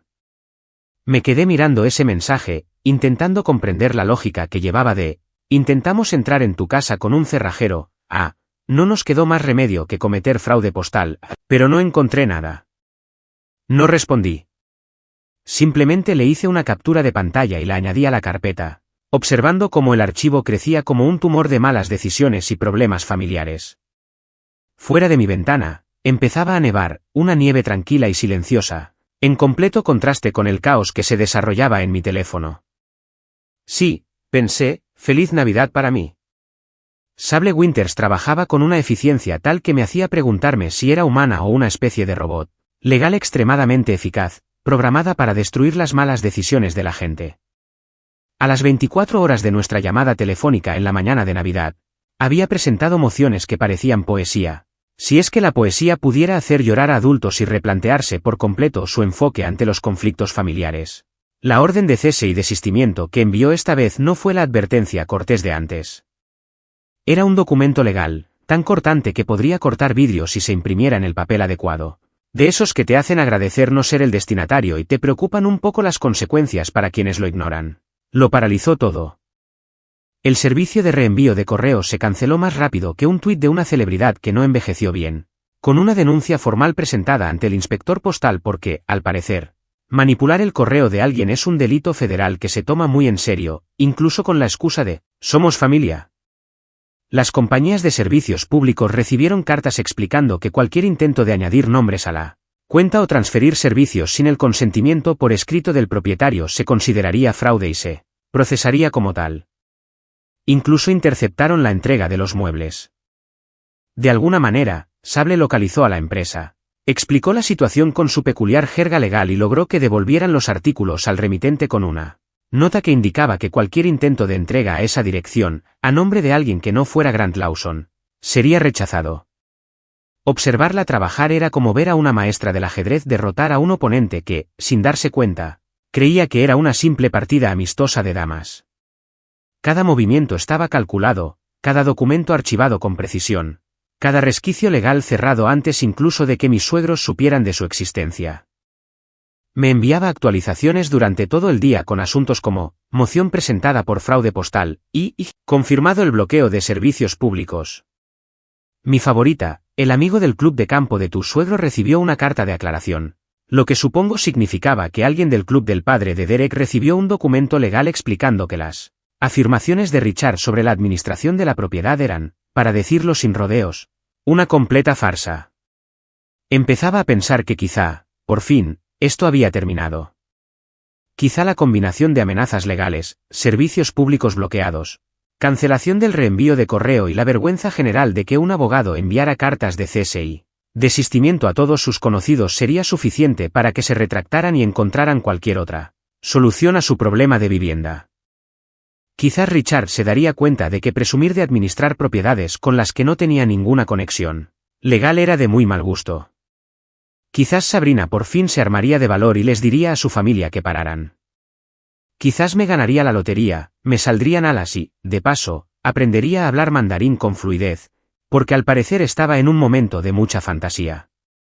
A las 2:13 de la madrugada, aproximadamente 6 días después de Navidad y 3 días después de la ofensiva legal de Sable, mi teléfono se iluminó con una alerta de seguridad que me despertó de golpe de ese sueño profundo que solo se alcanza después de haber estado comiendo chili por ansiedad y viendo documentales de crímenes reales hasta la medianoche. Movimiento detectado. Buzón de correo. Agarré el móvil de la mesilla de noche, casi tirando el vaso de agua que había dejado allí, y abrí la cámara con un ojo aún cerrado porque mi cerebro todavía no se había despertado del todo. Las cámaras de visión nocturna lo convertían todo en ese inquietante color verde grisáceo que hace que todo parezca una película de terror de bajo presupuesto. Pero no había duda de que se trataba de la figura encorvada sobre mi buzón al final de la entrada. Richard. Mi suegro, Richard Lawson, quien supuestamente tenía cosas mejores que hacer a las 2 de la mañana que cometer lo que yo estaba casi seguro, que era otro delito federal, estaba metiendo algo en mi buzón con la energía furtiva de alguien que sabía que estaba haciendo algo mal, Pero se había convencido de que estaba justificado. Lo observé mientras rebuscaba entre papeles, mirando a su alrededor como si pensara que alguien lo observaba. Lo cual, amigo, sin duda lo observaban. Y ese alguien tenía un sistema de cámaras que probablemente podría identificar tu dentadura desde esa distancia. Metió todos los documentos que había traído en el buzón, lo cerró con cuidado, como si eso lo hiciera menos delictivo, y luego se apresuró a volver a su camioneta, que había aparcado a unos 50 metros. Supongo que porque pensó que aparcar justo delante de mi casa sería demasiado obvio. El hombre había visto demasiadas películas de robos y había aprendido todo mal. Las luces traseras de la camioneta desaparecieron en la carretera de montaña, y yo me quedé allí sentado en mi cama, completamente despierto, intentando decidir si estaba más enfadado o impresionado por la absoluta determinación de llevar a cabo aquel plan descabellado. Me puse unos vaqueros y una chaqueta sobre la camisa del pijama, porque era imposible que volviera a dormirme sin saber que me había dejado Richard en el buzón en plena madrugada, como una especie de Papá Noel chiflado que traía regalos que nadie había pedido. El paseo por la entrada de casa, a las 2:30 de la mañana, con el frío helador, armado con una linterna y una creciente incredulidad ante las decisiones que había tomado en mi vida, me dio tiempo de sobra para reflexionar sobre cómo había llegado hasta allí. Hace un año, era un consultor de marcas con cierto éxito, con esposa y una vida normal en las afueras, y mi mayor preocupación era si los clientes aprobarían mis diseños de logotipos. Ahora me encontraba recogiendo documentos misteriosos de mi buzón a una hora en la que probablemente los únicos seres vivos despiertos eran coyotes e insomnes. Todo porque me había casado con una familia que consideraba los límites como meras sugerencias y la ley de propiedad más como una guía que como una norma.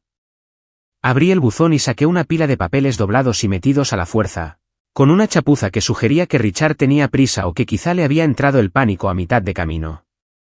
Los desdoblé allí mismo, bajo la luz de mi linterna, cuyo haz temblaba ligeramente por el frío y la adrenalina, y empecé a leer lo que solo puede describirse como el intento de falsificación legal más chapucero que jamás había visto. Había formularios de aspecto oficial que probablemente habían sido descargados de alguna página web sospechosa, que indicaban que Richard Lawson era el administrador autorizado de la propiedad en mi domicilio. Había contratos de alquiler con los nombres de Ethan y Marle, con firmas falsificadas que no se parecían en nada a la mía y un alquiler mensual ridículamente bajo. Incluso había un documento notariado, pero la información del notario era claramente falsa. El sello parecía hecho con una patata y tinta. Era el tipo de cosa que habría sido graciosa si no fuera también profundamente preocupante, que un hombre adulto con una carrera exitosa pensara que esto resistiría cualquier tipo de escrutinio. ¿Acaso creía que no me daría cuenta? Pensaba que el sistema legal funcionaba por orden de llegada, donde ganaba quien presentaba más papeleo, sin importar su legitimidad. ¿Era este realmente su plan? ¿O un intento desesperado de alguien que se había metido en un callejón sin salida y no sabía cómo salir? Tomé los papeles, subí a mi casa con el aliento empañado por el frío, y lo primero que hice fue revisar cada página. Luego revisé la grabación de la cámara. Recorté la sección relevante que mostraba la ola de robos de Richard en el buzón a las 2 de la madrugada, y se lo envié todo a Sable con un asunto que decía: más pruebas para un caso de fraude masculino con un toque de falsificación. Eran las 3 de la mañana cuando le di a enviar, pero sabía que Sable lo vería enseguida y quería que tuviera tiempo de hacer su magia legal antes de que Richard se despertara y se diera cuenta de que me acababa de dar pruebas suficientes para hundirlo. Su respuesta llegó a las 8:47. Lo que significaba que llevaba despierta horas y probablemente ya había presentado 6 mociones antes de que la mayoría de la gente se tomara su primer café. Entendido. Se presentará una solicitud de protección de emergencia en menos de una hora. Esto es acoso, fraude y falsificación en toda regla. El juez Carter me debe un favor. Deberíamos tener una audiencia para finales de semana. Mantengan las puertas cerradas con llave y las cámaras grabando. El comentario casual de que tenía jueces que le debían favores fue a la vez tranquilizador y un poco aterrador, como descubrir que tu contador también es amigo del comisionado del IRS. Al mediodía, fiel a su palabra, Sable presentó una solicitud urgente de orden de restricción que incluía las grabaciones de la cámara, los documentos falsificados, los intentos de desvío de correo, la publicación de Carol en Facebook, las afirmaciones de Richard sobre el club de campo y probablemente algunas otras cosas que había olvidado en medio del caos. La solicitud era una obra maestra, que detallaba un patrón de comportamiento que escaló de lo molesto a lo ilegal, con una cronología tan detallada que bien podría haber sido un episodio de un podcast de crímenes reales. Lo había incluido todo, creando una narrativa que incluso alguien sin conocimientos legales podía seguir. Esta familia había intentado sistemáticamente ocupar propiedades que no les pertenecían mediante métodos cada vez más delictivos, y era necesario detenerlos legalmente antes de que alguien resultara herido o se produjeran daños. A las 12:05, mi teléfono vibró con un mensaje de Sabrina. No era una llamada, ni un mensaje de voz, solo un mensaje que apareció en mi pantalla como una pequeña bomba de pasivo-agresividad. Intentamos actuar con amabilidad. No nos dejaste otra opción. Lo leí 3 veces, tratando de comprender la lógica que relaciona actuar con amabilidad con contratar a un cerrajero para que entrara a tu casa, cometer fraude postal o falsificar documentos de administración de propiedades a las 2 de la mañana. La gimnasia mental necesaria para justificar su comportamiento como algo bueno merecía una medalla olímpica. La genialidad. No respondí. No llamé. No intervine en absoluto porque interactuar significaba seguirles el juego, y ya estaba harto de juegos. En vez de eso, hice una captura de pantalla del mensaje, lo guardé con la fecha y hora, y lo añadí a mi carpeta titulada Idiotas con Wi-Fi. Prueba A, que había pasado de unos pocos megabytes a lo que probablemente podría publicarse como una guía exhaustiva sobre lo que no hay que hacer cuando un familiar compra la casa que te gusta.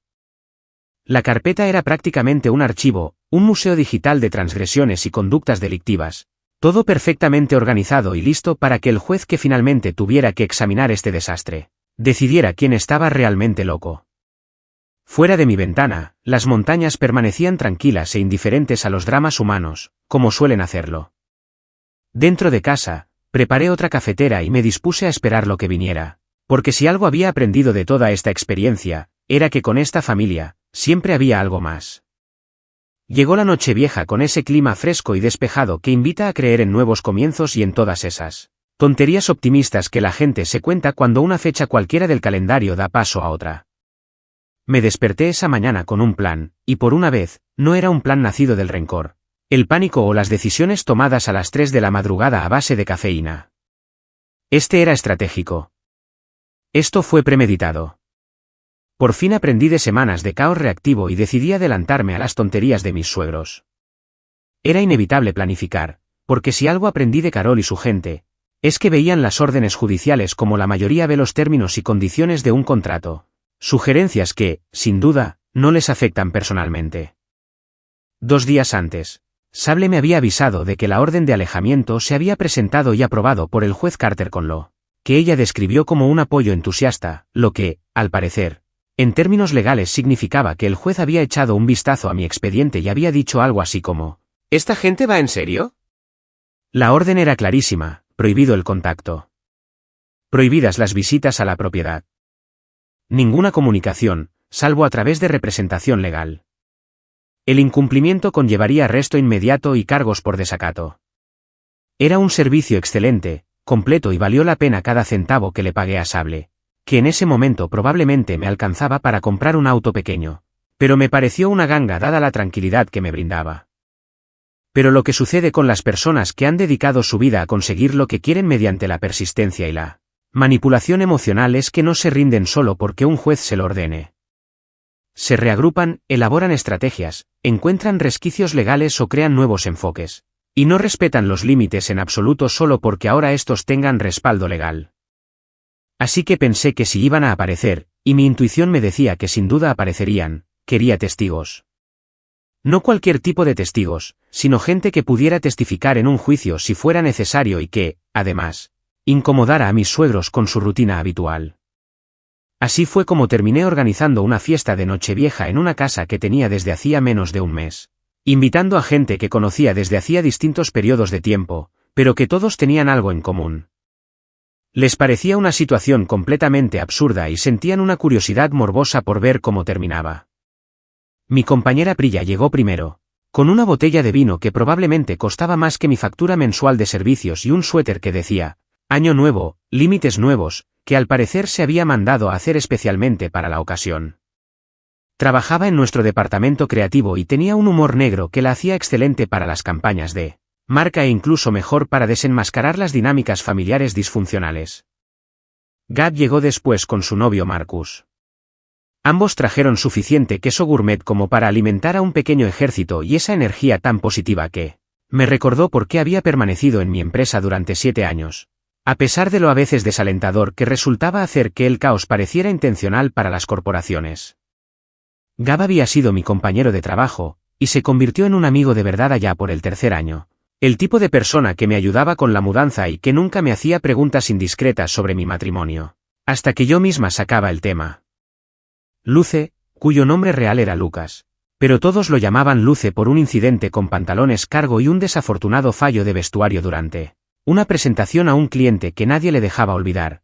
Apareció con cerveza artesanal y un altavoz Bluetooth que ya reproducía una lista de reproducción titulada Inauguración de la casa por despecho. Mis vecinos de la montaña, Sarah y Tom, fueron los últimos en llegar. Solo los había visto 2 veces antes, cuando se presentaron y me advirtieron sobre los osos que a veces merodeaban por la zona durante los meses más cálidos. Tenían unos 60 años. Llevaban 30 viviendo en la sierra y poseían esa actitud práctica propia de quienes lidian con la naturaleza salvaje en lugar de los dramas suburbanos.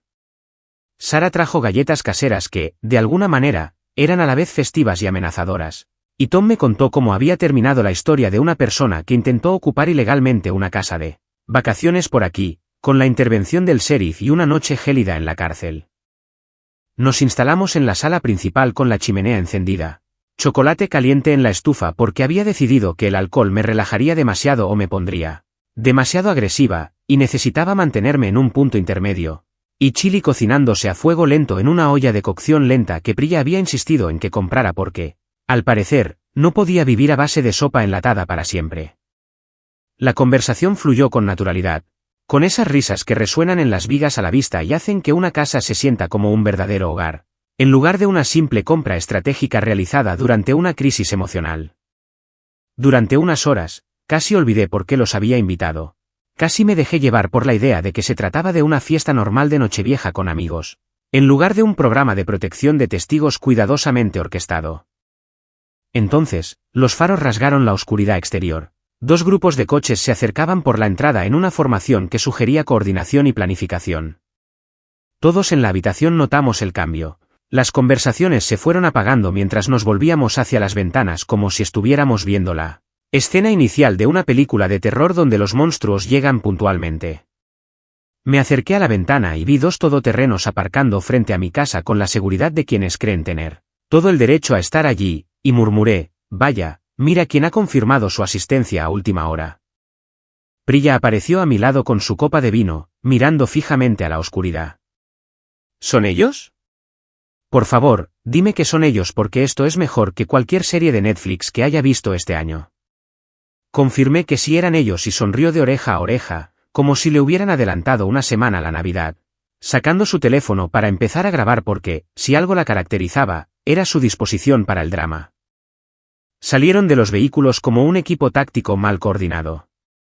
Carol y Richard del primer todoterreno, Sabrina conduciendo el segundo con Ethan y una Marle muy embarazada en la parte de atrás, y detrás de todos ellos un tipo con un traje barato y un maletín al que no conocía, pero que irradiaba la energía de alguien que había tomado pésimas decisiones profesionales. Sonó el timbre y dejé que sonara 3 veces más antes de abrir la puerta, haciéndolos esperar lo justo para incomodarlos, pero no tanto como para parecer mezquinos. Un delicado equilibrio que había estado practicando. Grant, empezó Carol, pero levanté una mano y se cayó, algo que quizá no se haya visto nunca antes. Antes de empezar, quiero presentaros a mis amigos. Ellos son Priya, Gab, Marcus, Luce, Sarah y Tom. Están todos aquí celebrando la Nochevieja conmigo en mi casa, que es mía, en mi terreno, que también es mío.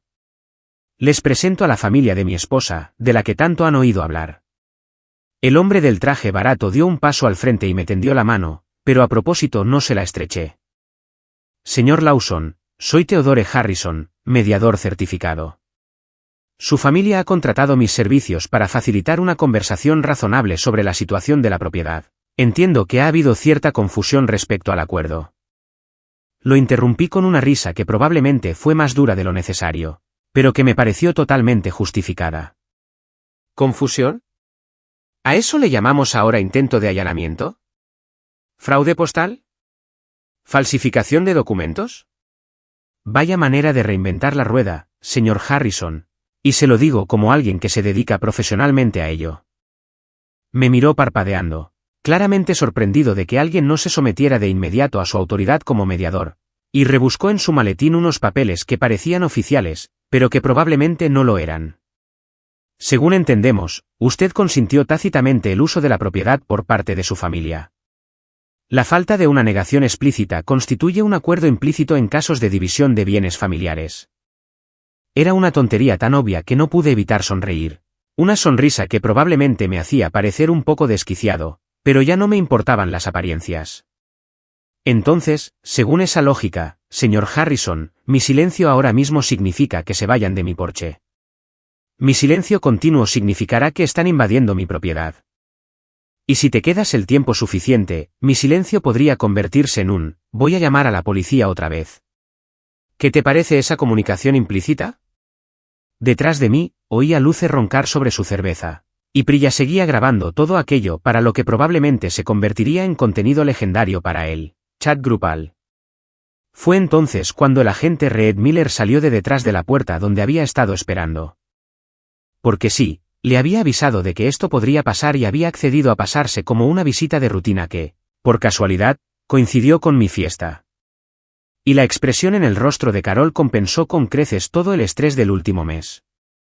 Reed miró a la familia reunida con una decepción profesional que sugería que preferiría estar en cualquier otro lugar, pero que, aún así, estaba comprometido a cumplir con su trabajo. Buenas noches, dijo, con un tono tan frío como el aire helado del exterior. Tengo aquí una orden judicial, una orden de restricción presentada y aprobada por el juez Carter hace 3 días, que les prohíbe expresamente estar en esta propiedad o contactar al señor Lawson. Todos ustedes están incumpliendo dicha orden judicial. Enhorabuena, ya está notificado. Les entregó los papeles a Richard, Carol, Ethan e incluso a Sabrina, y cada uno tomó su copia como si fuera una bomba a punto de estallar. Marle rompió a llorar, y su voz alcanzó ese registro que solo las embarazadas y las cantantes profesionales pueden lograr. No voy a criar a mi bebé en una casa robada. Esto es una locura. Solo necesitamos ayuda y nos tratan como delincuentes. La ironía de decir que mi casa era robada mientras intentaba robarla se le escapó por completo. Honestamente, las lágrimas tal vez me hubieran funcionado hace un mes, pero ahora solo me parecían otra táctica de manipulación más en una larga lista de ellas. Señora, dijo el agente Reed, con un tono más suave pero aún firme, nadie le está pidiendo que críe a su bebé en esta casa. El señor Lawson ha dejado claro que no tiene permiso para estar aquí. Eso no es robo, es propiedad privada. Les recomiendo encarecidamente que se marchen ahora mismo antes de que esto termine en arrestos. Marle fue la primera en ceder, dándose la vuelta y caminando con dificultad hacia la camioneta, con Ethan siguiéndola de cerca, como si acabara de darse cuenta de que tal vez, posiblemente, su familia se había equivocado en todo esto. Carol lo intentó una vez más, con esa voz suplicante que probablemente me había convencido decenas de veces a lo largo de los años, pero solo negué con la cabeza y cerré la puerta, observando por la ventana cómo, lenta y a regañadientes, volvían a subir a sus vehículos y desaparecían por la carretera de montaña. El señor Harrison, el mediador, permaneció en mi porche unos segundos más, mirando su maletín lleno de papeles inútiles, y casi sentí lástima por él, casi. Entonces recordé que había intentado argumentar que el silencio equivale a consentimiento, y mi compasión se esfumó. Salió el último, caminando hacia su coche como quien se replantea seriamente su trayectoria profesional y quizá toda su forma de resolver conflictos. Cuando por fin desaparecieron las luces traseras, me volví hacia mis amigos, que me miraban con expresiones que iban desde la sorpresa hasta el asombro. Priya alzó su copa de vino. Fue lo mejor que he visto en todo el año, incluyendo el que está por terminar y el que está por comenzar. Regresamos a nuestra fiesta, el chili, el chocolate caliente, la cuenta regresiva para la medianoche, que se sintió más significativa que de costumbre porque realmente se sentía como un final y un comienzo. Cuando los fuegos artificiales comenzaron a estallar en el valle, visibles a través de mis enormes ventanas, me quedé allí rodeado de gente que había aparecido cuando los necesitaba y pensé que tal vez, por fin, esta pesadilla había terminado. Las camionetas desaparecieron por el camino nevado. Sus luces traseras se desvanecieron como malos recuerdos que por fin lo comprendían. Cerré la puerta, giré el cerrojo que había sobrevivido a un intento de cerrajería y salí fortalecido. Y miré a mis amigos, que sonreían como si acabaran de ver el final de temporada de su serie favorita. ¿Alguien quiere más chocolate caliente?, pregunté, dirigiéndome a la cocina. Los malvaviscos siguen invictos esta noche. La sala estalló en carcajadas, de esas que llenan el ambiente y lo hacen sentir vivo. Afuera, los fuegos artificiales iluminaban el valle con destellos dorados y plateados. Alguien, allá abajo en lo alto de un bosque, celebraba el año nuevo con entusiasmo y probablemente, con algunas decisiones de seguridad contra incendios bastante cuestionables. En mi interior, sentí algo mejor que la venganza, algo más duradero que la satisfacción. Sentí paz. Paz con el wifi, paz con los límites, paz con la idea radical de que a veces lo mejor que puedes hacer por ti mismo es cerrar la puerta con llave y mantenerla cerrada. Cuando llevas mucho tiempo casado con el caos, el silencio se siente revolucionario. Así que sí, mi esposa se olvidó de invitarme a Navidad. No pasa nada. Me compré una montaña. Y a diferencia de ella, yo sí sé cerrar una puerta con llave.